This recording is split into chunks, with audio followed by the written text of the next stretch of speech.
एक जुम्मे को जो सप्ताह में एक बार आता है, जो नमाज ये लोग पढ़ते हैं, उसको इक्वेट किया गया महाशिवरात्रि से, जो वर्ष में एक बार आता है। और कहा गया कि चूंकि उस दिन भी भीड़ लगेगी और महाशिवरात्रि के भी दिन भीड़ लगेगी, तो इससे जो है शांति जो है बिगड़ सकती है। इसके लिए हम जो है प्रतिबंध लगा रहे हैं, और ये पूरा एरिया जो है, इसमें कोई भी असेंबली नहीं होगा, 144 लगा दिया गया और इंटरनेट प्रतिबंधित। कि मंदिर की सजावट में एक रंग का प्रयोग नहीं किया जा सकता, क्योंकि पुलिस को लगता है कि इससे लॉ एंड ऑर्डर बिगड़ सकता है, सिर्फ आपके रंग के चुनाव पर। और उन्होंने कहा कि पॉलिटिकली न्यूट्रल कलर का प्रयोग किया। क्या करें, आईसिस के झंडे लगा दे भद्रकाली के मंदिर में, हैं, अल्लाह अकबर लिखवा दें? काहे कि भाई तुम्हारे जमीयत उलेमा हिंद ने कहा कि अल्लाह और हम सेम है, और तुम लोग तो उधर आदम जिधर से इन लोग के हिसाब से आए थे, उस ब्रिज के तो बहुत पास हो। पूरा भारत वो तो हमारा है ही, लेकिन जो हमारा इलाका है वो केवल हमारा है, उसमें तुम नहीं आ सकते। अगर आओगे तो हमारी भावनाएं आहत होने के लिए बैठी हुई हैं, तो तुम उधर बताओ, तुम यार सैफरन कलर का वो लगा दोगे तोरण द्वार पे बैलून, हमें अच्छा लगेगा क्या? तो इस तरह से वो राइट्स को असर्ट करते हैं, और उसको लोकल एडमिनिस्ट्रेशन, पुलिस जो है, यह कहकर हिंदुओं को चूतिया बनाता है कि भैया आप क्यों लड़ना चाहते हो यार, लड़ाई झगड़े में क्या रखा हुआ है, आप दूसरे रूट से चले जाओ ना, इतने रास्ते। ये बंगाल में मूलतः या दुर्गा पूजा को लेके कहीं कहीं होती थी, कहीं कहीं, मैं आज से 7-8 वर्ष पहले की बात कर रहा हूं। उसके बाद क्या होता है कि दुर्गा पूजा के बाद ये घटना शिफ्ट होती है, फिर रामनवमी के हर प्रोसेशन पे ये पत्थरबाजी होने लगी। उसके बाद हिंदुओं के शादी में अगर डीजे बजाते आप निकलेंगे तब होने लगी। कांवर यात्रा पे, उस पे तो मैं ऑफ इंडिया में था, तो एक एक महीने में 18 जगह, महीने भर चलती है वो कांवर यात्रा, 18-20 जगह पे एक महीने में पत्थरबाजी, और लोग घात लगा के, आप 2 बजे रात में पत्थरबाजी हुई है। हिंदू जो है पहले सब कुछ देख लेता है कि नहीं भाई, हम पहले अपने लोकल रिप्रेजेंटेटिव को बोलते हैं, आपस में बात करते हैं कि यार ये सब क्या हो रहा है, शांति कमेटी में भाग लेते हैं, कोई रिजल्ट नहीं आता है। साल दर साल जब वो धोखा खाते रहते हैं, पत्थर खाते रहते हैं, पुलिस में कंप्लेन के बाद भी कुछ नहीं होता है, अगले वर्ष भी वही होता है, तब उन्होंने जो है अंत में तंग आकर के कहा कि नहीं भाई, हमें अपनी रक्षा स्वयं करनी होगी, इसमें न सरकार हमारा साथ देगी, न कोई संगठन साथ देगा, कुछ नहीं। और मुझे लगता है कि यह अप्रोच उचित भी है। दोस्तों, एक तरफ दिल्ली में अधिवेशन हो रहा है, और जिसमें ओम और अल्लाह को एक बताया जा रहा है, वहीं दूसरी तरफ दंगा प्रभावित दिल्ली, जो नॉर्थ ईस्ट दिल्ली में जो 2020 में हिंदू विरोधी दंगे हुए थे, वहां पर फिर से गोलीबारी हुई है। दिल्ली में ही पिछले 6 दिनों में 6 बार गायों के कटे सर या धड़ जो है मंदिरों के आसपास जो है फेंके गए हैं। उसके साथ ही महरौली में आपने सुना ही होगा कि लगातार बुलडोजर चल रहा है और हिंदुओं के घर को ध्वस्त किया जा रहा है, जबकि वहीं सामने अतिक्रमण किया हुआ मजार बना हुआ है, उसको प्रशासन जो है उसको छू भी नहीं रहा है, कुछ भी नहीं कर रहा है। केरल में मंदिर की सजावट को लेकर के कहा गया कि पॉलिटिकली न्यूट्रल कलर का प्रयोग कीजिए आप मंदिर में। भद्रकाली महोत्सव हो रहा था, वहां पे बोला गया, यह पुलिस ने लिखित में दिया है कि आप पॉलिटिकली न्यूट्रल कलर्स का उपयोग करें सजावट में। और झारखंड के पलामू में जो इस्लामी भीड़ तंत्र की कुख्यात परंपरा रही है, उसके अनुसार उन्होंने महाशिवरात्रि के लिए सजावट किया गया था, तोरण द्वार बन रहा था, तो उसको रोकने के लिए वाद विवाद किया। शांति कमेटी आई, दोनों कम्युनिटी के बीच में जो है बातचीत करने के लिए बैठी। एक मुसलमान ने एक हिंदू के सर पर डंडा मार दिया, खून गिरने लगा, और उसके बाद फिर मस्जिद से पत्थरबाजी हुई और वहां पर दंगों की स्थिति बनी हुई है। आगजनी हुई, 2 दुकान जलाए गए, 2 मकान जलाए गए, बाइकें फूकी गई, ये सब पलामू में हुआ है।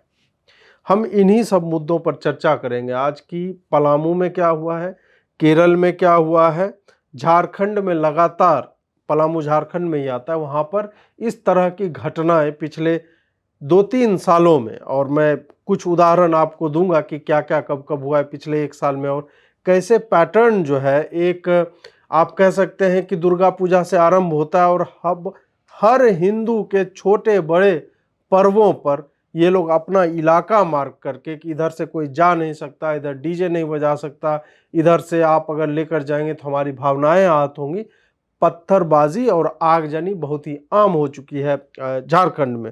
उसके साथ ही हम बात करेंगे कैसे स्ट्रीट पावर को सुप्रीम कोर्ट ने एक तरह से मान्यता दे दी है कि अगर मुस्लिम जो कहीं केरल में रह रहा है, वो महाराष्ट्र में एक हिंदुओं की सभा होने वाली है, उसके ऊपर सुप्रीम कोर्ट में पिटीशन डालता है और सुप्रीम कोर्ट कहती है कि हाँ इसकी वीडियो रिकॉर्डिंग होनी चाहिए, वहाँ पे किसी तरह की हेट स्पीच नहीं होनी चाहिए, हेट स्पीच जो कि डिफाइंड नहीं है कहीं पे।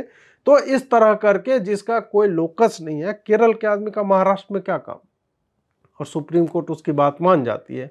और हम चर्चा करेंगे कि कैसे हिंदू अब प्रतिकार करने लगे हैं और आगे हिंदुओं को क्या क्या करना चाहिए। सबसे पहले तो पलामू में हुआ क्या, वहाँ पांकी नाम का एक गांव है और वहाँ एक मंदिर है ऊपर पहाड़ी पर, जहाँ से नीचे तक तोरण द्वार जो है बनता है और सजावट की जाती है महाशिवरात्रि पर। हर वर्ष वहाँ पर ऊपर में मेला लगता है, इस वर्ष भी वही हो रहा था। वहाँ नीचे एक मस्जिद चौक है। मस्जिद चौक होने का मतलब ये नहीं है कि सड़क भी मस्जिद की है, ऐसा नहीं है। मस्जिद चौक पर कुछ लोग जो है तोरण द्वार बनाने के लिए बांस बल्ली ये सब लेके आए। रात में आए थे तो वहाँ पे जो है दूसरे समुदाय यानी मुस्लिम लोगों ने वहाँ पे कहा कि हम बनाने नहीं देंगे। सुबह में हिंदू समुदाय के लोग ज़्यादा संख्या में आए और वहाँ पे बनाने लगे। अब इस पर क्या हुआ कि बाताबाती हुई, फिर लोग बैठे और चर्चा करने लगे कि क्या होगा नहीं होगा। और वहाँ पर जो है एक मुसलमान ने एक हिंदू के सर पर लाठी मार कर उसका सर फोड़ दिया, खून बहने लगा। पुलिस की प्रेजेंस में, पुलिस उपस्थित थी और वहाँ पे ये सब हुआ। उसके बाद फिर उसने भयावह विकराल रूप ले लिया और पत्थर, आपको पता है कि कौन अपने छतों पर रखते हैं, कौन मस्जिदों की छतों पर रखते हैं।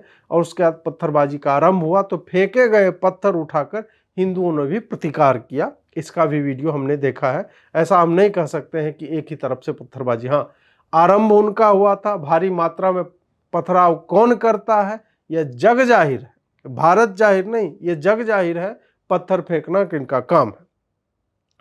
अब इसके बाद जो हुआ वह देखिए कि कैसे विक्टिम कौन है। यहाँ पे पीड़ित तो हिंदू समुदाय है, हिंदू समुदाय पीड़ित है। वहाँ पे धारा 144 लग गई, इंटरनेट की सेवा बंद कर दी गई और दुकानों को, हिंदुओं के जो दुकान है उसको कहा गया कि आप बंद कर लीजिए। उन्होंने कहा कि पर्व त्योहार है, इसमें इसी समय तो हमारी बिक्री होती है। तो उन्होंने कहा कि नहीं नहीं नहीं, जो सांप्रदायिक सद्भावना जो है वो बिगड़ सकती है। उसके बाद सुनिए नौटंकी इन लोगों की। उसके बाद कहा गया कि जो 16 तारीख तक के लिए जो प्रतिबंध लगाया गया था इंटरनेट पे, ये 19 तक कर दिया गया है और 144 भी लगा हुआ है। अब यहाँ पर एक जुम्मे को जो सप्ताह में एक बार आता है, जो नमाज ये लोग पढ़ते हैं, उसको इक्वेट किया गया महाशिवरात्रि से जो वर्ष में एक बार आता है। और कहा गया कि चूंकि उस दिन भी भीड़ लगेगी और महाशिवरात्रि के भी दिन भीड़ लगेगी तो इससे जो है शांति जो है बिगड़ सकती है, इसके लिए हम जो है प्रतिबंध लगा रहे हैं। और ये पूरा एरिया जो है इसमें कोई भी असेंबली नहीं होगा, 144 लगा दिया गया और इंटरनेट प्रतिबंधित। अब आप बोलिए कि 52 बार जो लोग मस्जिदों में आते हैं उनको एक बार नहीं आने से या वहाँ पे भीड़ नहीं जुटने से कितना फर्क पड़ेगा, और हिंदुओं को जो साल में एक बार महाशिवरात्रि मनाते हैं उनको वहाँ पे आने से मना कर दिया गया। वहाँ पे जो है अनलॉफुल असेंबली हो जाएगा, 144 लगा हुआ है। और सुनिए, शिव बारात के रूट में भी बदलाव कर दिया गया। महाशिवरात्रि में शिव जी की बारात निकलती है ना, तो एक प्रोसेसन निकलता है, तो रूट में बदलाव कर दिया गया। अब यहाँ पर झारखंड की पुलिस से मेरा प्रश्न है, पलामू पुलिस से, कि भाई साहब ये बताइए कि आपका काम है क्या? रूट बदलने का काम है आपका? आपका काम तो यह है ना कि अगर कुछ अनलॉफुल लोग, उपद्रवी लोग कुछ कर रहे हैं तो उन्हें आप रोकें, शक्ति प्रदर्शन करें, फ्लैग मार्च करें, जो भी करें, और जो चीज लीगल है, जो होनी चाहिए, उसको होने दें। आप क्या कर रहे हैं कि नहीं रास्ता बदल लो? वो तो हिंदू वैसे भी बदल लेते। वो आपने मुसलमानों को नहीं कहा होगा कि जुम्मे को नमाज पढ़ने के लिए तुम अलग रास्ते से आओ, वो नहीं कहेंगे आप, क्योंकि आपको भी पता है कि आपकी औकात मुसलमान भीड़ वाले इलाके में कितनी होती है। इसीलिए आप हिंदू रास्तों को बदलवाते हैं कि नहीं नहीं आप यार, और आप समझाते हैं इस तरह से। इनके समझाने का जो तरीका होता है वह भी यही होता है कि अरे आप क्या झंझट कर रहे हो, आपका पर्व त्योहार है, आप ठीक से मनाइए। अरे कर लीजिए, एक ही बार की तो बात है, हर बार थोड़े होता है। और ऐसा करके पुलिस भी एक्सेप्ट करती है कि वो लोग वैसे ही हैं, आप ही को जो है बदलना पड़ेगा, आप ही थोड़ा मैनेज कर लीजिए, आपका पर्व है। और हिंदू जो है हर बार इस तरह से मान जाता है।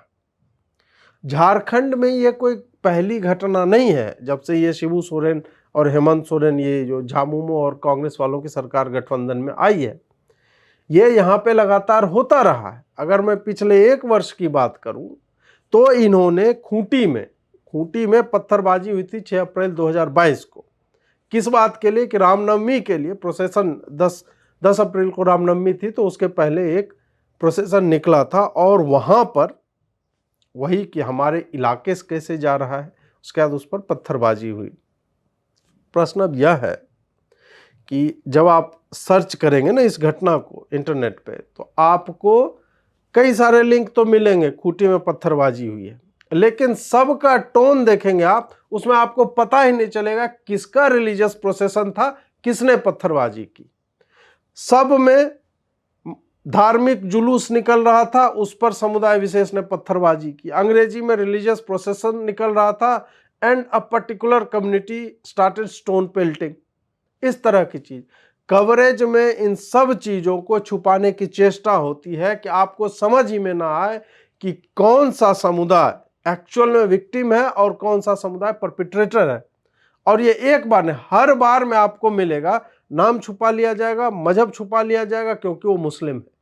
हर बार आपको तो भला हो उन पोर्टलों का जो एक्चुअल में इन सबको डॉक्यूमेंट करते हैं, और अगर मुसलमानों की भीड़ ने रामनवमी के जुलूस पर पत्थरबाजी की है तो लिखते हैं कि रामनवमी का जुलूस था और उसके ऊपर जो मुसलमानों की भीड़ ने पत्थरबाजी की है।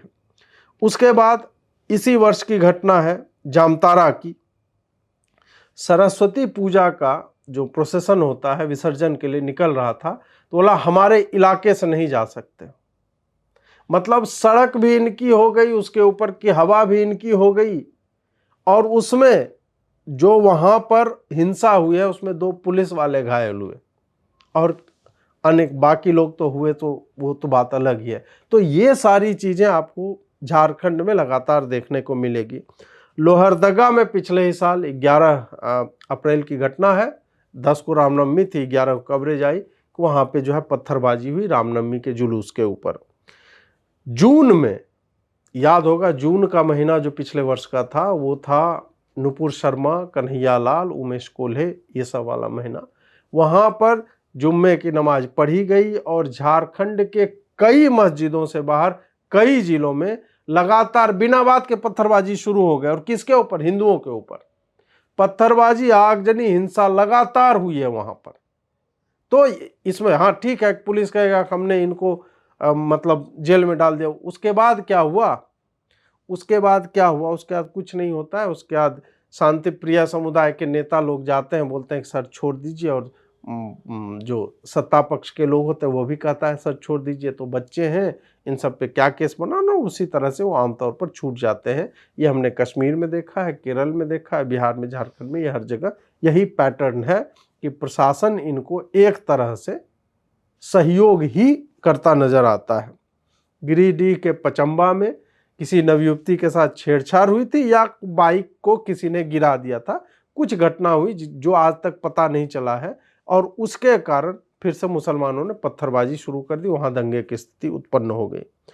अगस्त में पिछले साल धनबाद में बाघमारा में मारपीट हुई, पत्थरबाजी हुई। किस बात को लेके? कहा गया कि अपहरण जो है फलाने समुदाय के आदमी ने कर लिया और वो आदमी जो है जेल में था, और यहाँ पे दोनों में पत्थरबाजी खूब जम के हुई। ये खाली झारखंड की मैंने घटनाएं आपको बताई। अब हाल ही में इसी सप्ताह केरल में जो हुआ वह भी जान लीजिए। केरल में वेल्लयानी भद्रकाली महोत्सव होता है, 3 वर्षों में एक बार होता है। कोविड के कारण नहीं हो पाया था, तो इस बार जो है थोड़े जोर शोर से तैयारी चल रही थी। और जोर शोर से क्या मतलब है कि ठीक है पिछले बार नहीं हुआ था, इस बार थोड़ा सजावट अधिक कर देंगे इस तरह से। ऐसा नहीं था कि वो बाकी जगह पे जाके भी सजाने लगे। मंदिर सजाया तो फन्नियाँ जो हम लोग वो तिकोना भगवा रंग का वो जो लगाते हैं वो सब लगाया गया और मंदिर को डेकोरेट किया गया। उसमें सैफरन कलर यानी भगवा का प्रयोग हुआ था।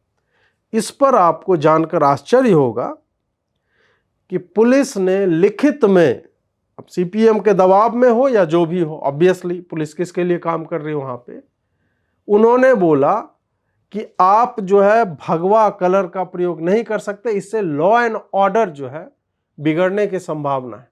आप सोचिए कि मंदिर की सजावट में एक रंग का प्रयोग नहीं किया जा सकता क्योंकि पुलिस को लगता है कि इससे लॉ एंड ऑर्डर बिगड़ सकता है, सिर्फ आपके रंग के चुनाव पर।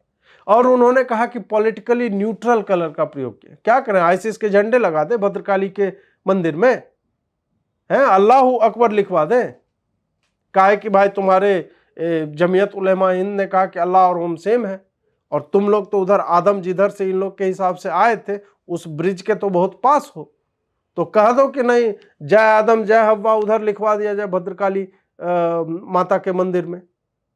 इस तरह की नीचता की जा रही है। और तब जाकर के यहाँ पर केरल हाईकोर्ट ने कहा कि ये बिल्कुल ही विचित्र बात है, पॉलिटिकली न्यूट्रल कलर क्या होता है, और तब जाके कोर्ट ने कहा कि नहीं आप ये सब नहीं कर सकते। और लेकिन एक बात और इस बीच हुई कि पुलिस को उनकी जगह दिखाने के लिए मंदिर के श्रद्धालुओं ने बड़ा अच्छा नायाब तरीका निकाला। सारी महिलाएं जो सैफरन एक्सेंट वाली साड़ियाँ पहनकर आई, एक ड्रेस कोड हो गया कि जितने लोग आएंगे सैफरन में ही आएंगे, और पुलिस के बैठने की जो व्यवस्था की गई थी जिस टेंट में वो पूरा का पूरा भगवा कलर का था। तो उनको भी पता चले कि तुम जितना टेक्निकलिटी पे खेलो कि किसी बात पे एक दिन आ जाते हो कि नहीं भाई इससे तो है जो लॉ एंड ऑर्डर जो है वो बिगड़ सकता है, इसलिए आप इस रंग का प्रयोग नहीं करें, तो हमारे पास भी और तरीके हैं, हम वो करेंगे। तो एक तो ये हो गया। तो आप देखिए कि इसमें भी वही सारी चीज़ें, मैं जहाँ तक पहुँचना चाह रहा हूँ कि स्ट्रीट पावर को किस तरह से सुप्रीम कोर्ट की, किस तरह से प्रशासन की, जो लोकल एडमिनिस्ट्रेशन होता है पुलिस प्रशासन उसकी, और किस तरह से सत्ता की छूट मिली हुई है कि वो लोग जब चाहें जो करना चाहें करवा सकते हैं। महाराष्ट्र में एक अभी प्रोसेसन निकलने वाला था, एक हिंदू संगठन है जिसमें उस पूरी सभा का मेन फोकस यही था, वो इस बात पर केंद्रित थे कि कैसे इस्लाम के जिहादी जो हैं या मजहबी कट्टरपंथी जो होते हैं उन्होंने क्या क्या एट्रोसिटीज पीड़ा पहुंचाई है हिंदुओं के ऊपर, यही मूल उद्देश्य था। अब जो है केरल का एक बंदा कपिल सिब्बल को वकील बना के सुप्रीम कोर्ट पहुंच जाता है यह कहलवाने के लिए कि इसमें अब हेट स्पीच होगा। इसलिए अब सुप्रीम कोर्ट मान जाती है, कहती है कि हाँ संभावना है, तो हम क्या करेंगे, हम प्रिवेंट करेंगे, इसको वीडियो रिकॉर्डिंग की जाए और उसके बाद यह सुनिश्चित करे पुलिस की वहां किसी भी प्रकार का हेट स्पीच ना दिया जाए। और हेट स्पीच क्या होता है, कौन डिफाइन करेगा हेट स्पीच? क्या हमारे संविधान में हेट स्पीच डिफाइंड है? नहीं है। ये हेट स्पीच जो है ये पाश्चात्य आविष्कार किया गया है वामपंथियों के द्वारा कि जो उन्हें समझ में नहीं आएगा वो हेट स्पीच हो जाएगा। मतलब अखलाक की लिंचिंग होगी उस पर आप खूब चर्चा कर सकते हैं, लेकिन वहीं पर कन्हैयालाल को मुसलमान मोहम्मद गौस और मोहम्मद रियाज जो है वो वीडियो पर काट देगा, उस पर अगर आप चर्चा करेंगे तो वो हेट स्पीच हो जाएगा, क्योंकि वो माइनॉरिटी के खिलाफ है और उससे जो है माइनॉरिटी में जो है एक अविश्वास फैलता है सत्ता को लेकर कि सत्ता जो है इस तरह की बातें उनके अगेंस्ट होने दे रही है। फैक्ट है, वो तथ्य है कि वो घटनाएं हुई हैं और उस पर आप चर्चा नहीं कर सकते। और इसका बहुत अच्छा उदाहरण है कि हम लोग अभी जब भी कवरेज कर रहे हैं ऐसी बातों पर, आप खालिस्तानी पे कवरेज कीजिए, वो तुरंत YouTube उसको 18+ बना देगा, बिना लॉगिन किए हुए आप वीडियो देख ही नहीं सकते YouTube का, आपको साइन इन करना होगा। आप एक भी वीडियो डालिए जिसमें मुस्लिम के ऊपर कुछ भी नकारात्मक बोला गया हो, और नकारात्मक नहीं फैक्चुअल बोला गया हो, तो उसको YouTube तुरंत डिमोनेटाइज कर देता है, उस पर कोई ऐड नहीं आता है, उसकी रीच जो है लिमिट कर दी जाती है और वो उतने लोगों तक नहीं पहुंचता है जितना पहुंचना चाहिए। संभव है कि यह जो वीडियो बना रहा हूं इसके साथ भी यही किया जाएगा। तो हमारे ऐड रोक दिए जाते हैं, हमारा रिकमेंडेशन में नहीं पहुंचता है। हमें इससे मतलब नहीं है कि ठीक है हम 10 करोड़ रुपया कमा लें।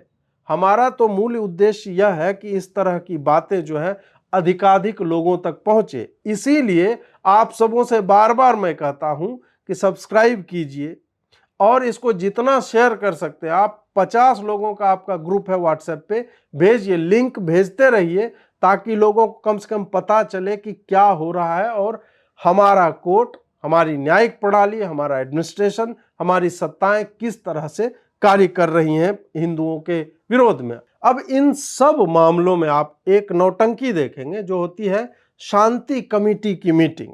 और ये शांति कमेटी हमेशा मुसलमानों द्वारा प्रायोजित होता है, वही लोग लेकर आएंगे। अमन कमेटी, शांति कमेटी, अब जहां भी 5 भी मुसलमान परिवार रह रहा हो वहां पर हमेशा ही इस तरह की नौटंकी चलती है। उसमें जो है 4-5 दढ़ियल लोग आ जाएंगे और वो बैठ करके बताएंगे कि नहीं हम लोग तो जो है कितने वर्षों से यहाँ पर रह रहे हैं, हमारे पुरखे रहे हैं और हम लोग, मतलब वही जो जमीयत उलेमा हिंद में नौटंकी हुई थी उसी तरह की नौटंकी यहाँ पर भी की जाती है कि ऊपर ऊपर से बताया जाएगा कि नहीं हम लोग शांति, भाईचारे और सद्भावना से रहना चाह रहे हैं। और मौका मिलते ही ये चाहे तो उसी मीटिंग में उनका एक बंदा उठेगा और आपका सर फोड़ के चला जाएगा, जो पलामू के पाकी में वस्तुतः वही हुआ है। तो शांति कमेटी की मीटिंग केवल मीडिया में दिखाने के लिए है कि देखो वो समुदाय जो है वो पहल कर रहा है, वो समुदाय चाहता है कि शांति बनी रहे। इसके बाद आती है इलाकों की बात। ये हमारा इलाका है और दुर्भाग्य देखिए कि इन इलाकों की जो डिमार्केशन होती है वो पुलिस भी मानती है। तो पुलिस क्या करेगी, बोले कि नहीं नहीं आप क्यों कन्फ्रंट करना चाहते हैं, ये इनका इलाका है, आप साइड से दूसरा रूट तो उपलब्ध है ही, आप चले जाएं। इससे होता क्या है, देखिए आप कहें कि अजीत जी ठीक तो है कि क्यों हम मतलब लड़ाई झगड़ा को बढ़ावा दें। इससे बढ़ावा हम लड़ाई झगड़ा को नहीं देते हैं, इससे बढ़ावा हम दे रहे हैं कि फ्यूचर में आपके हर रास्ते को, मतलब ऐसे ऐसे आइलैंड बन जाएंगे मुस्लिम इलाकों में। अभी मीडिया में कहते हैं ना कि समुदाय विशेष, ये क्या है समुदाय विशेष? ये आपके रिपोर्टिंग की टोन कैसे बदल गई है, क्यों बदली है? क्योंकि उन्होंने बदलवाया है। क्या हिंदू जब ऐसा करता है तो कभी सुनते हैं समुदाय विशेष के युवक ने? नहीं, उसमें नाम, उसके बाप का नाम, उसका गांव, थाना सब बता दिया जाएगा। लेकिन मुस्लिम होगा तो उसमें बता दिया जाए, उसमें नाम तो एक गायब होगा। नाम अगर आपको किसी रिपोर्ट में ऐसी घटनाओं में ना मिले, 90% आप मान कर चलिए कि वहां एक मुसलमान इन्वॉल्व होगा जो अपराधी होगा। वही यहां पर इलाकों की बात है, डिमार्केशन की। और ये इनका तरीका है, जो मैंने पीटर हेमंड की एक किताब है उसको मैं बार बार कोट करता हूं कि 1% होगा तो बड़े प्यार से रहते हैं, ये 2% जनसंख्या हो जाएगी तब कहेंगे कि हमको जो है थोड़ा एक रहने के लिए जगह एक्सक्लूसिव टाइप का मिल जाता है, हमारे रीति रिवाज अलग है। 3% पे ये मस्जिद बना लेंगे, 4% पे आपको बोलने लगेंगे कि हमारा जो है थोड़ा ये एक्सक्लूसिव एरिया हो गया, 5% पे उसका थोड़ा सा और बढ़ता है, 7-8% पे उन इलाकों में दंगों की घटनाएं होने लगती है, 11-12-13% पे पहुंचते पहुंचते छिनैती की घटनाएं, बलात्कार की घटनाएं, लव जिहाद टाइप की घटनाएं, और लोकल प्रशासन पर दबाव बनाया जाता है कि हमारे लोगों को आप इस तरह से ट्रीट नहीं कर सकते, माइनॉरिटी के राइट्स होते हैं, ह्यूमन राइट्स होते हैं। तो इस तरह से ये प्रोग्रेस करता है। वही यहाँ पर हो रहा है कि जहाँ पर पहले कोई इस्लाम कुछ नहीं था वहाँ पर लोग बसते हैं और उसके बाद जो वहाँ की पुरानी सभ्यताएं हैं, परंपराएं हैं, उन सब को इम्पैक्ट किया जाता है ये कह के ये इलाका हमारा है। तो मस्जिद चौक पे तोरण द्वार कैसे, तुम्हारे बाप का है वो मस्जिद चौक? मस्जिद चौक नाम रहने से क्या वो मस्जिद हो जाएगा? उस सड़क पे जो है मुसलमानों का अधिकार हो जाएगा क्या? सड़कों का प्रयोग डेकोरेशन के लिए, क्या मतलब क्रिसमस के लिए सरकारें नहीं सजाती या ईसाई समाज नहीं सजाता है? मुसलमान क्या ईदों में नहीं सजाते? क्या उनका ताजिया जो है हिंदुओं के इलाकों से नहीं निकलता? निकलता है। तो तुम ये नहीं समझ रहे हो मुसलमानों का जो आर्ग्यूमेंट है वो ये है कि तुम समझे नहीं, पूरा इलाका जो है, पूरा भारत वो तो हमारा है ही, लेकिन जो हमारा इलाका है वो केवल हमारा है, उसमें तुम नहीं आ सकते। अगर आओगे तो हमारी भावनाएं आहत होने के लिए बैठी हुई हैं, तो तुम उधर बताओ, तुम यार सैफरन कलर का वो लगा दोगे तोरण द्वार पे बैलून, हमें अच्छा लगेगा क्या? तो इस तरह से वो राइट्स को असर्ट करते हैं और उसको लोकल एडमिनिस्ट्रेशन, पुलिस जो है, यह कहकर हिंदुओं को चूतिया बनाता है कि भैया आप क्यों लड़ना चाहते हो यार, लड़ाई झगड़े में क्या रखा हुआ है, आप दूसरे रूट से चले जाओ ना, इतने रास्ते बनाए हुए हैं, आप क्यों कन्फ्रंट, एक बार तो आपको करना होता है ये सब, उसमें भी लड़ाई झगड़ा ठीक लगता है क्या? और हिंदू कई मामलों में मान जाता है छोड़ो यार हमें पर्व मनाना है। तो यही इसी भीरुता का या इसी समझदारी का, इसी इंक्लूसिवनेस का, इसी सर्व समावेशन का लाभ उठाती है वही भीड़ जो धीरे धीरे करके तुम्हारे बीच में बसती है, आइलैंड क्रिएट करती है, और फिर वही independent Republic of Shaheen Bagh type का बनता है जहां तुम्हें जाने के लिए परमिट लेना पड़ेगा। और यही पुलिस जो आज समझौता कर रही है ना, महीने भर बाद, 10 महीने बाद, 20 महीने बाद, साल 2 साल के बाद इन पुलिस की गाड़ियों को उन इलाकों में घुसने की अनुमति नहीं होती है। ये होते हुए हमने भारत में देखा है और ये झारखंड में भी होगा। ये नया कश्मीर जो हर जगह पे ये कैराना का मॉडल, और मथुरा में, और हर जगह पे जहां हिंदुओं को लिखना पड़ रहा है कि यह मकान बिकाऊ है, हर जगह पे ये लोग जाकर इसी तरह से प्रस्फुटित हो रहे हैं और हर जगह से हिंदुओं का जीना दूभर हो रहा है। वहां से उनको निकालने की, भगाने की, या तो प्रत्यक्ष रूप से या परोक्ष रूप से यही सब चल रहा है। अब एक बात और गौर कीजिए, ध्यान दीजिए कि सबसे पहले ये पत्थरबाजी की घटनाएं हिंदुओं के त्योहारों पर किस चीज से उत्पन्न हुई थी? ये बंगाल में मूलतः या दुर्गा पूजा को लेके कहीं कहीं होती थी, कहीं कहीं, मैं आज से 7-8 वर्ष पहले की बात कर रहा हूं। उसके बाद क्या होता है कि दुर्गा पूजा के बाद ये घटना शिफ्ट होती है, फिर रामनवमी के हर प्रोसेशन पे ये पत्थरबाजी होने लगी। उसके बाद हिंदुओं के शादी में अगर डीजे बजाते आप निकलेंगे तब होने लगी। कांवर यात्रा पे, उस पे तो मैं ऑफ इंडिया में था, तो एक एक महीने में 18 जगह, महीने भर चलती है वो कांवर यात्रा, 18-20 जगह पे एक महीने में पत्थरबाजी, और लोग घात लगा के, आप 2 बजे रात में पत्थरबाजी हुई है। ऐसे नहीं कि जा रहे थे और डीजे बजा दिया, कुछ कह दिया, नहीं नहीं नहीं, वो शांतिपूर्वक जा रहे थे, 2 बजे रात में उनके ऊपर पत्थरबाजी घटना उत्तर प्रदेश में हुई। 2017 से मुझे लगता है 18-19 की बात है या 19-20 की बात है, ये घटनाएं हुई हैं। अब देखिए उसके बाद ये आपके होली में पत्थरबाजी होने लगे कि हमारे इलाके में होली खेल रहे हैं, रंग फेंक दिया हमारे मस्जिद के ऊपर। उसके बाद वो और आगे बढ़ता है सरस्वती पूजा में, आजकल घटनाएं, मैंने बताया आपको कि झारखंड में ये हुआ, सरस्वती पूजा पे होने लगती है। अब शिवरात्रि को टारगेट किया जा रहा है। जिन जिन त्योहारों में हिंदू जमा होता है या हिंदू अपने मंदिर की तरफ जाता है, उन सब में, अब इन सब में, चाहे आप विसर्जन के लिए जाइए, कोई जुलूस निकालिए, आप नाचिए गाइए, कांवड़ यात्रा कीजिए, मूर्ति बनाइए, हर चीज में आपको इस्लामी आतंक की छाप जो है मिल जाएगी। और उसमें बस मुझे यही फोटो याद आता है, शौर्य फिल्म का, के मेनन का हाथ की उंगली उठाई हुई, कि हर बात पे इनके मौसमी मजहब की छाप जो है सब पे पड़ी हुई है, हर पर्व त्योहार पे। और एकदम कोई दो राय नहीं है कि इन्होंने परफेक्टली सम अप किया था उस पूरे गेम को। और इनके विक्टिम कार्ड का तो अब सम्मान, मतलब होता है ना, जैसे कोई वीजा कार्ड आता है, मास्टर कार्ड आता है, तो वो बोलेगा कि हमें जो है इतने प्रतिष्ठानों में जो स्वीकार कर लिया गया, यहाँ पे मेरा कार्ड चलेगा। अब विक्टिम कार्ड की एबिलिटी जो है हमारी न्यायपालिका ने उसको स्वीकारिता दे दी है, प्रशासन दे ही रहा है, और सत्ता वो तो देते ही रहते हैं। अब देखिए लेटेस्ट है कि मुस्लिम है, वो गांजा उगा सकता है 7-8 किलो, उसको बेल मिल जाएगी, जबकि नारकोटिक्स वाले में बेल नहीं मिलती है, बहुत कठिन है बेल पाना। लेकिन मुस्लिम है उसमें तो कह दिया, और ये कहकर कहा कि इंटरनेशनल पेडलर्स जो बड़े बड़े लोग हैं उनको पकड़िए, आप क्या इन छोटे लोगों के पास। 8 किलो गांजा वो स्वयं के कंजम्पशन के लिए नहीं होता है, लेकिन मुस्लिम है तो उसको छोड़ दीजिए।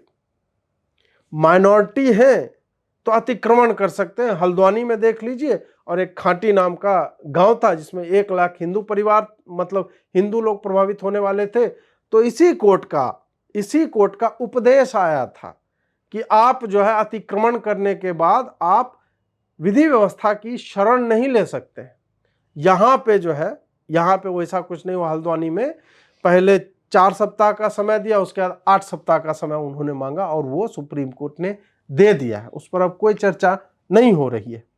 थानों में आप आग लगाकर भी बच सकते हैं। मुझे जयपुर की एक घटना याद है कि वहाँ पे पुलिस जो है शासन व्यवस्था बना रही थी, और वहीं पे उनके डंडे से एक मुस्लिम दंपत्ति को, जो ई रिक्शा पे संभवतः बैठे हुए थे, छू गया था। उसके बाद क्या हुआ कि अचानक से उस इलाके से 200 नवयुवकों की भीड़ आती है, पत्थरबाजी हुई, थाने को आग लगा दिया।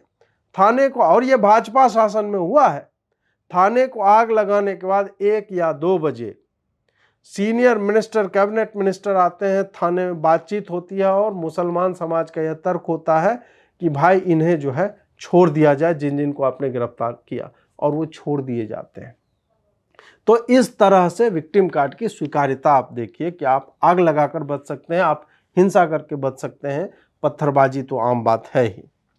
लेकिन जो बदलाव आता मुझे दिखता है वो यह है कि अब अंतर जो है वो दिखने लगा है। पहले जब दुर्गा पूजा के पंडालों पे पत्थरबाजी होती थी, मूर्तियां भंजित की जाती थी, उनको खंडित किया जाता था, या फिर प्रोसेशन पे चप्पल फेंक दिया गया रामनवमी के ऊपर, या पत्थर फेंक दिया गया। ऐसे में क्या होता था कि हिंदू समाज खाली ट्विटरबाजी करता था, या फिर जाके पुलिस में जो है ज्ञापन दे देता था कि हमारे साथ ये हुआ। अब बदलाव यह हुआ है कि पलामू हो या फिर धनबाद हो या फिर कोई भी जगह हो, अब पत्थरबाजी का जो उत्तर है, प्रत्युत्तर जो है वो पत्थरबाजी से ही होता है।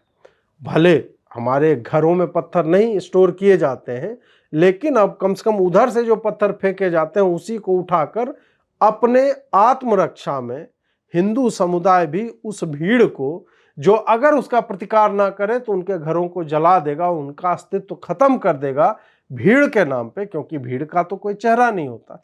अब हमें प्रतिकार करते हुए ये समाज भी, ये समुदाय भी दिखता है, जो कि मुझे लगता है कि एक स्वागत योग्य कदम है, क्योंकि यह आत्मरक्षा का सवाल है। यह प्रश्न इसका नहीं कि आप किसी को अटैक कर रहे, नहीं, आप पर अटैक हो रहा है तो आप अपनी रक्षा के लिए, और उसको तो हमारा कानून भी मान्यता देता है कि आत्मरक्षा में आपको जो है जो भी बन पड़े अपनी जान बचाने के लिए वो करना चाहिए।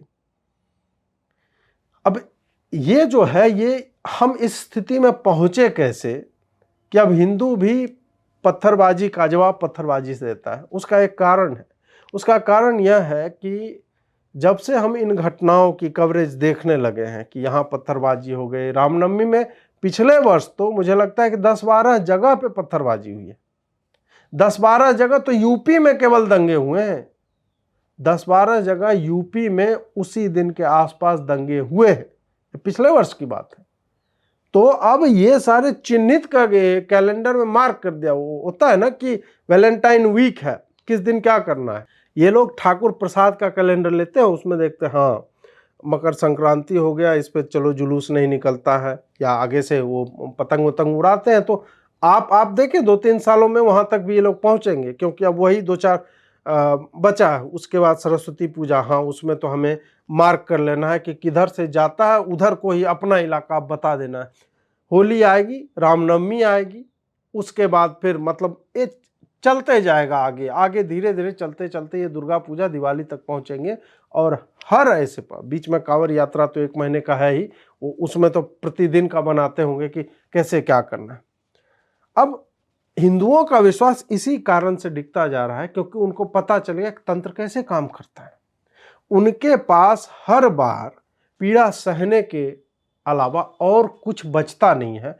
तब उन्होंने ये देख लिया, क्योंकि हिंदू जो है पहले सब कुछ देख लेता है कि नहीं भाई, हम पहले अपने लोकल रिप्रेजेंटेटिव को बोलते हैं, आपस में बात करते हैं कि यार ये सब क्या हो रहा है, शांति कमेटी में भाग लेते हैं, कोई रिजल्ट नहीं आता है। साल दर साल जब वो धोखा खाते रहते हैं, पत्थर खाते रहते हैं, पुलिस में कंप्लेन के बाद भी कुछ नहीं होता है, अगले वर्ष भी वही होता है, तब उन्होंने जो है अंत में तंग आकर के कहा कि नहीं भाई, हमें अपनी रक्षा स्वयं करनी होगी, इसमें न सरकार हमारा साथ देगी, न कोई संगठन साथ देगा, कुछ नहीं। और मुझे लगता है कि यह अप्रोच उचित भी है। आप किसी भी संगठन से देखिए, जो भी हैं वहां पे, जैसे बजरंग दल के लोग हैं, स्वागत के योग्य है, वीएचपी के लोग हैं, स्वागत के लोग हैं, आरएसएस के लोग हैं, स्वागत के योग्य, ये सब संगठन हैं।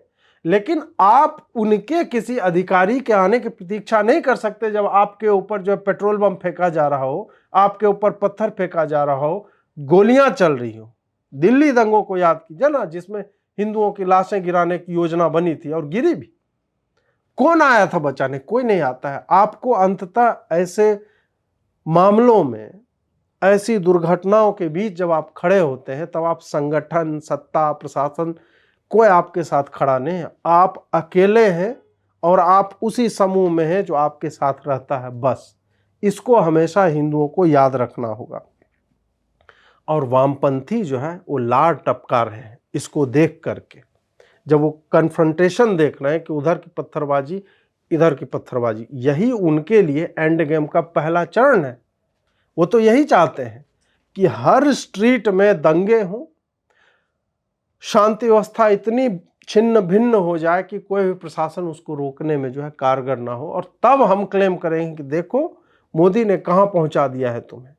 तो ये क्लेम करने के लिए ये लोग बैठे हुए हैं वामपंथी, जिन्होंने अभी तक जो है मीडिया के माध्यम से या फंडिंग के माध्यम से या अन्य माध्यमों से पोस्टरबाजी करके विक्टिम कार्ड को प्रमोट करने में उन्होंने इसको प्रमोट किया है। और वहाँ ये लोग हमेशा ही बैठे रहे हैं पीछे से कि हम तुम्हें सपोर्ट देंगे, तुम जाओ। तो 4-5 लेयर में जो बातें होती है कि फुट सोल्जर होता है जो एक्चुअल में पत्थरबाजी करता है, उसके बाद वो होते हैं जो इनेबल करते हैं कि नहीं तुम्हारा पत्थरबाजी करना जायज़ है, हम बताएंगे कि तुम ही विक्टिम हो। उसके बाद मीडिया वाले फंड करने वाले होते हैं, उसके ऊपर मीडिया वाले होते हैं इंटेलेक्चुअल्स जो लिखते हैं कि बताइए ये सब हो गया है, कितनी गलत बात हो रही है, वो मियाँ खलीफा से हम ट्वीट करवा लेंगे इसका। तो ये 4-5 लेयर में ये लोग काम करते हैं, वह सब हमें दिखने लगा है। और यही वामपंथियों के लिए वो जो जलते हुए भारत का जो चित्र वो देखते हैं, उसके लिए उनको लगता है कि ये पहला चरण जो एक्चुअल में एग्जीक्यूशन का था,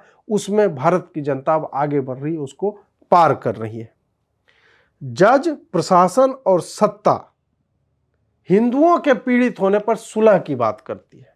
क्यों भाई? जज को तो कानून से चलना चाहिए, प्रशासन को भी कानून से चलना चाहिए, और सत्ता को भी कानून के माध्यम से चलना चाहिए। उसके अलावा कोई क्यों मार्ग है?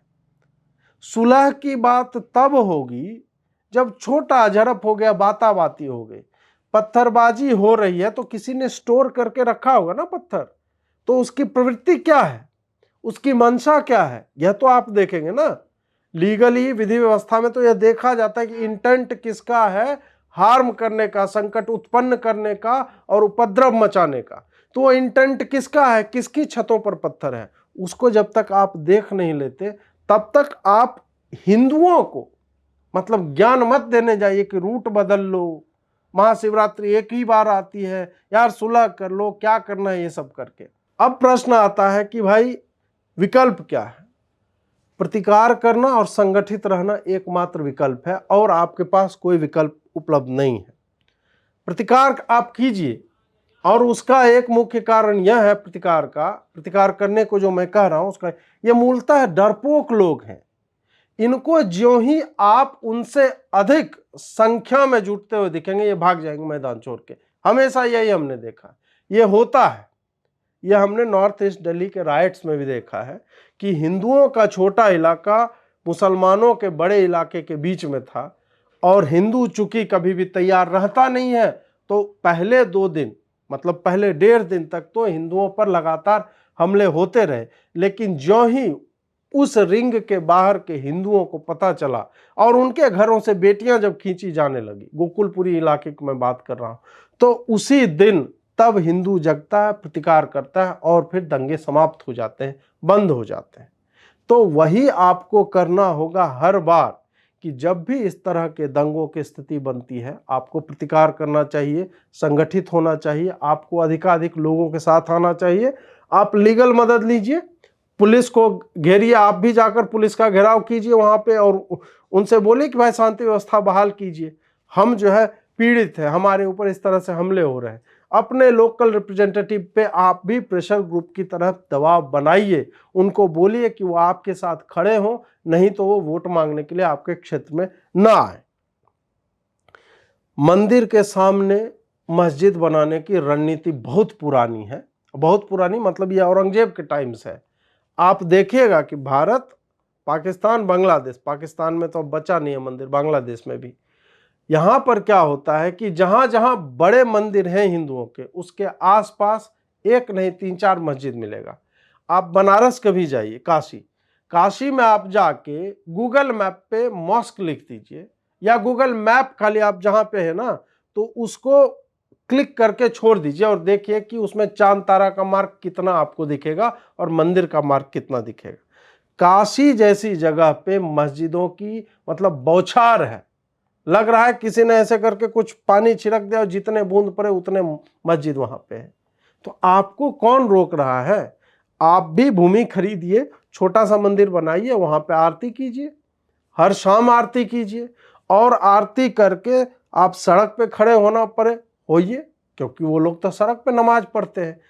और हम और आप ये समझ जाइए कि भाई आपके पास और कोई उपाय नहीं है। आप जो है, आपकी सत्ता मदद नहीं कर रही है, प्रशासन मदद नहीं कर रहा है, कोर्ट आपकी मदद को आएगा नहीं, इसलिए आपको अपने बचाव के लिए रचनात्मक तरीके स्वयं ही खोजने पड़ेंगे। मैं हिंसा की बात नहीं कर रहा हूं, मैं संगठित होकर खड़े होने की बात कर रहा हूं, प्रतिकार करने की बात कर रहा हूं, हिंसा की बात मैं नहीं कर रहा। आप समझ रहे होंगे कि मैं कहना क्या चाह रहा हूं।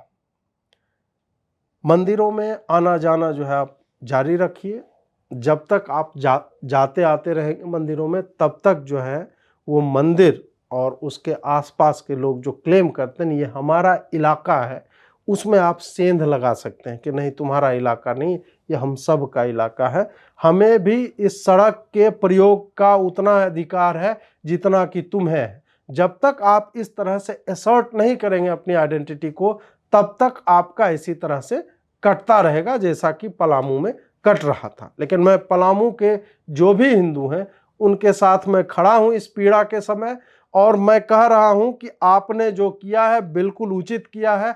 आपको अपने जीवन की रक्षा के लिए, आपको हिंदुत्व के रक्षा के लिए, आपको अपने प्रतीकों की रक्षा के लिए, आपको अपने धर्म पर्व त्योहारों की रक्षा के लिए इसी तरह से डटकर न केवल खड़ा रहना पड़ेगा बल्कि आपको उसी भाषा में प्रत्युत्तर भी देना पड़ेगा। दोस्तों, इस वीडियो से हमें संभवतः कुछ भी पैसा नहीं आएगा, क्योंकि YouTube इसे बिल्कुल ही डिमोनेटाइज कर देगा, क्योंकि यहाँ पे एक समुदाय विशेष जो है यहाँ पर फैक्चुअली जो है गलत, एक नकारात्मक प्रकाश में दिखाया गया है। अब आपको क्या करना है, जिन लोगों ने भी सब्सक्राइब कर रखा है, जिनके पास नोटिफिकेशन गए हैं, उन लोगों से आग्रह है कि आप लोग और जो भी लोग देख रहे हैं इसे जो है व्हाट्सएप के माध्यम से, फेसबुक पे, जहाँ भी सोशल मीडिया है, हर जगह आप शेयर कीजिए, क्योंकि ऐसे वीडियो का, इसका लक्ष्य कभी भी मेरे लिए पैसा कमाना नहीं होता है। कुछ लोगों को ऐड आएगा, कुछ लोगों को नहीं आएगा, इसकी रीच जो है रिड्यूस कर ही दी जाएगी। तो ये आपके ऊपर है कि इसको आप कितना ले जाना चाहते हैं, क्योंकि बार बार आप ही लोग पूछते हैं कि आपने झारखंड पे कुछ नहीं बोला, आपने कानपुर पे कुछ नहीं बोला, केरल में ये हो गया, आंध्र प्रदेश में मंदिर टूट गया। हमारे लिए संभव नहीं होता है हर विषय पे हर बार मतलब वीडियो बनाना, क्योंकि इस पूरे में टाइम लगता है, इसमें पूरे में संसाधन लगता है, इसमें कई लोग इन्वॉल्व होते हैं, तब जाकर एक वीडियो आपके समक्ष आता है। ऐसा नहीं है कि मैं कैमरा लगा के बैठता हूं और बरबरा देता हूं 1 घंटे के लिए, ऐसा नहीं है। इसका पूरा मतलब एक प्रोसेस होता है, जो भी है उसमें हम नहीं जाएंगे। आपसे यही आग्रह है कि अगर हम इतना परिश्रम कर रहे हैं तो आप इसे कम से कम आगे बढ़ाने में हमारी जो है सहायता कीजिए, अधिकाधिक लोगों तक ले जाइए। जुड़ने के लिए बहुत बहुत आभार आपका। नमस्कार।